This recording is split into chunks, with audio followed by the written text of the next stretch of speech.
სახელითა მამისათა, დაძისათა, დასული საწმინდისათა. ბიბლია ყოველ დღე.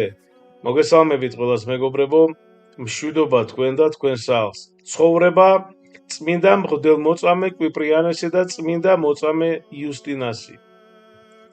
დეციუსის მმართველობის დროს ანტიოქიაში ცხოვრობდა კვიპრიანე, ცნობილი ჯადოქარი, რომელიც წარმართული ოჯახიდან იყო. მისი მშობლები ბავშვობიდანვე წარმართ ღმერთებს ემსახურებოდნენ, ამიტომ კვიპრიანესაც ასწავლეს ჯადოქრობა, ეშმაკის საიდუმლოებები და მაგია. ის სხვადასხვა ადგილას, ოლიმპოს მთაზე, არგოსში, ეგვიპტეში, ქალდეაში დადიოდა, სადაც ჯადოქრობისა და ვარსკვლავთმრიცხველობის ხელოვნებას სწავლობდა.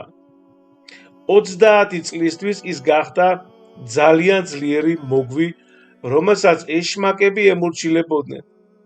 ის ხალხს, ესე ვთქვათ, აზიანებდა, ზოგს საწამლავებით კლავდა, ზოგს კი თავისი ჯადოქრობით მსხვერპლად სწირავდა.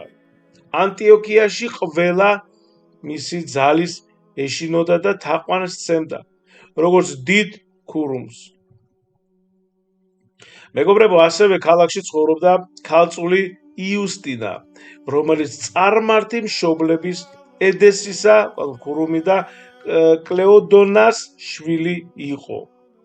ერთხელ სახლის სარკმელთან ჯდომისას მან მოისმინა ქრისტიანი დიაკონის პრაილის ქადაგება იესო ქრისტეს შესახებ.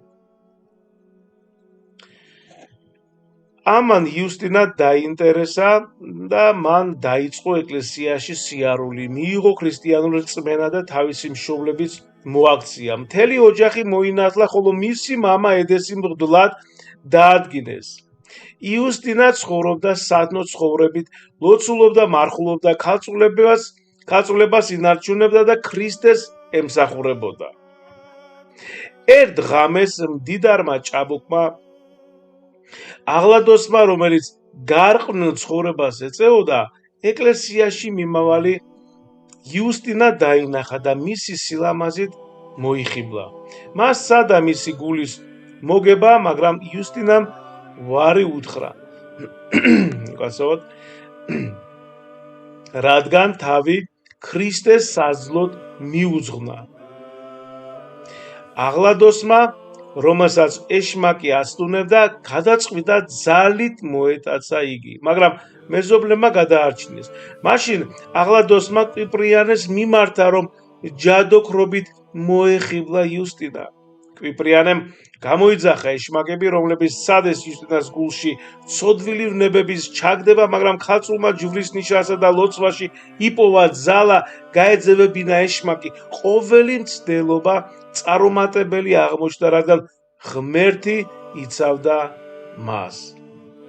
გაბრაზებულმა კვიპრიანემ ქალაქს განსასწრებელი დაატეხა. ადამიანებსა და ცხოველებს სნეულებები, წყლულებები, ხალხმა იფიქრა, რომ ეს იუსტინას გამო ხდებოდა და აიძულებდნენ აღლადოსისთვის ცოლად გაყოლოდა, მაგრამ იუსტინამ ლოცვით სთხოვა ღმერთს დახმარება და განსასწრებელი შეწყდა.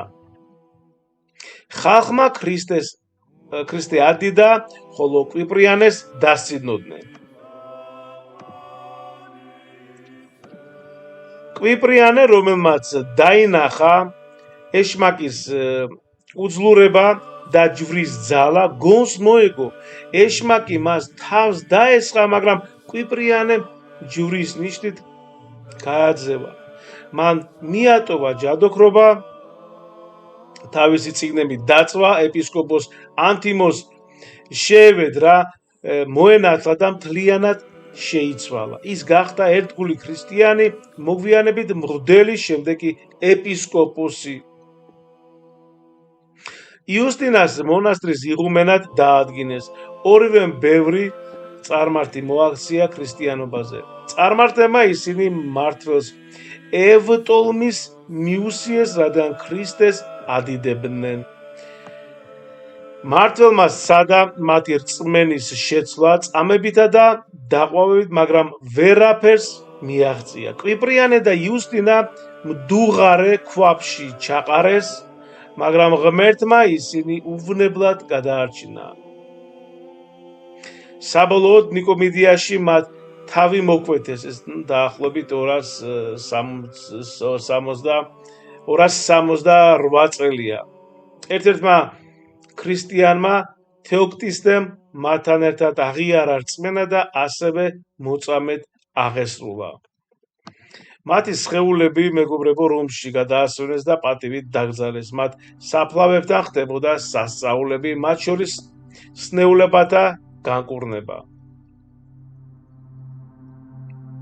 მეგობრებო, წმინდა მამები ხშირად ხაზს უსვამენ, რომ კვიპრიანეს ცხოვრება აჩვენებს თუ როგორ შეიძლება ღმერთს ყველაზე დიდი ცოდვილის, ჯადოქრისა და ეშმაკის მსახურიც კი წარმოიდგინეთ გადაარჩინოს, აპატიოს, თუ ის სინანულით მივა და თუ ესე იგი მოინანიებს და აღარ გააგრძელებს ხო იმ ცოდვას.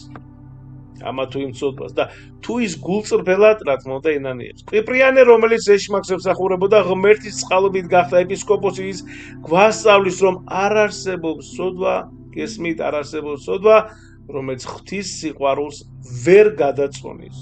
როგორც წმინდა მამები ამბობენ, რომ უსასრულოა ეს სამყარო, ისე უსასრულოა ღვთის, ესე იგი, მოწყალება. ხო? აქ არის კიდე აი ლოცვის და რწმენის ძალა, ხო? წმინდა იუსტინას მაგალითი გვიჩვენებს, რომ ღმერთისადმი ერთგულებით ლოცვითა და ჯვრის ნიშნით შესაძლებელია ეშმაკის ყველა ცდუნების დამარცხება. საეკლესიო გადმოცემები ხაზს უსვამენ, რომ ისინი სათნო ცხოვრება და მარხვა სხვებისთვის მისაბაძია, ხო? განსაკუთრებით ქალწულებისა და მორწმუნე ქალებისთვის. და ბოლოს მოწამეების მაგალითი წმინდა მამები ხშირად მოიხსენიებენ კვიპრიანეს და იუსტინას როგორც მოწამეებს და რომლებაც სიცოცხლე გაწირეს ქრისტესთვის, ხო, მათი გაბედული რწმენა, რომ ესე იგი როცა წამებისა და სიკვდილის წინაშე არ უღალატეს ღმერთს, გვასწავლის, რომ ჭეშმარიტი ქრისტიანი ყოველთვის მზად უნდა იყოს თავისი რწმენის დასაცავად და ესე იგი როგორ არის მეგობრებო ადამიანები ესე იგი მიდიოდნენ აი ესეთ წამებაზე წარმოიდგინეთ და ჩვენ ხშირ შემთხვევაში არ შეგვიძლია ესე თქვა დავძლიოთ ესა თუ ის ცოდვა და აქედან უნდა მივხვდეთ, აქედან უნდა გავიგოთ, რომ ჯერ ესეთი არაფერი არ შეგვიძლია ქრისტეს გარეშე რომ ვაკეთოთ და მეორე როგორი უძლურები ვართ ჩვენ უსუსურებად ღვთის წინაშე და ჩვენ უნდა დავძლიოთ ესა თუ ის ცოდვა და შევთხოვოთ უფალს რომ აი ყოველდღე შევთხოვოთ ჩვენი ენით, მარტივი ენით, უბრალო ენით, უნდა ვესაუბროთ ძალიან ხშირად ღმერთს, ქრისტეს, ის ცოცხალია ღმერთს, ხო? ჩვენ უნდა გქონდეს ურთიერთობა, ესე იგი, უნდა ვილოცოთ, ლოცვა რა არის, საუბარი ღმერთთან, ხო? უნდა ჩვენ ვიყვარდეს ყველაზე მეტად ქრისტე, შევიყვაროთ და შევთხოვოთ, რომ დავძლიოთ ესა თუ ის ცოდვა და აუცილებლად მერწმუნეთ ილოცეთ იესოს ლოცვით. თქვით, იესოს ლოცვა იმეორეთ ყოველდღე და გონებაში და ასე თქვა ეს ერთგვარი ვარჯიშისავით არის, ხო? ნუ ვარჯიში გასაგებია ახლა, ხო, ვარჯიში, მაგრამ ეს უნდა ეს თქვა ვარჯიშივით ყოველდღე, ყოველ თქვა საათს უნდა ვიმეოროთ, თქვა და არავინ ჩვენ ხელს არ გვიშლის, ყოველ შემთხვევაში ჯერჯერობით, რომ ეს ლოცვა თქვათ. შეგვეციოს მათი მადლი და ღმერთმა გაგახაროთ, დაგლოცოთ და მოგცეთ მეტი სიყვარული, მეტი თავდაბლობა და რაც ყველაზე მთავარია, მეგობრებო, იყავით და დარჩით ქრისტეს მიმართ ერთგული. მადლი უფლისა ჩვენისა იესო ქრისტესი და სიყვარული ღვთისა და მამისა და ზიარება სული საწმინდისა იყოს თქვენ ყოველთა თანა. ამინ. მადლობა და გაიხარეთ.